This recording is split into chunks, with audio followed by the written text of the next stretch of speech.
से क्या डरना, देश तो संविधान से चलता है, मौलानाओं के फतवा से थोड़ी।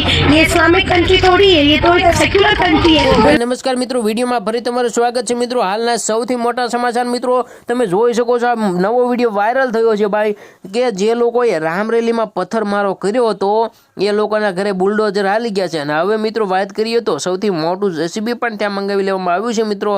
અને ડીજેના તાલે બધાના જે પથ્થરમારો કર્યો હતો એ લોકોના ઘર ઉપર હવે બુલડોઝર હાલવાનું છે। તો અરે મિત્રો આગળ વાત કરીએ એની પહેલા ચેનલમાં નવા છો તો સબસ્ક્રાઇબ કરવાનું ભૂલતા નહીં, કારણ કે હિન્દુ છો તો પ્લીઝ આ ચેનલને સબસ્ક્રાઇબ કરો અને કમેન્ટ બોક્સમાં જય શ્રી રામની કમેન્ટ લખી દો।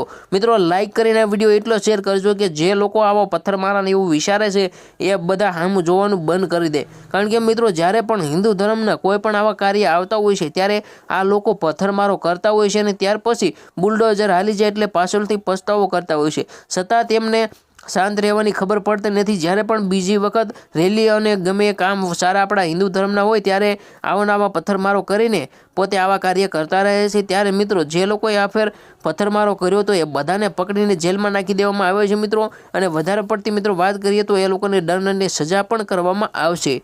તો મિત્રો જ્યારે પણ આવું કાર્ય થાય ત્યારે આવા કાર્ય કરીને પછી પાછળથી પસ્તાવો થાય, પછી એમ કે હવે સરકાર બદલવી છે, તો સરકાર બદલવાની જરૂર નથી, તમારા વિચાર બદલવાની જરૂર છે। મિત્રો તમારું શું કહેવું છે કમેન્ટમાં જરૂર લખજો, કારણ કે આવા લોકો જે છે એ હવે દિવસે ને દિવસે વધતા જતા જોવા મળી રહ્યા છે। ત્યારે હવે બુલડોઝર હાલશે ત્યારે જેને સમજમાં આવશે। તો મિત્રો જેમ બને વિડીયો શેર કરજો। મળીશું ફરી નવા વિડીયોમાં, ત્યાં સુધી જય હિન્દ જય ભારત।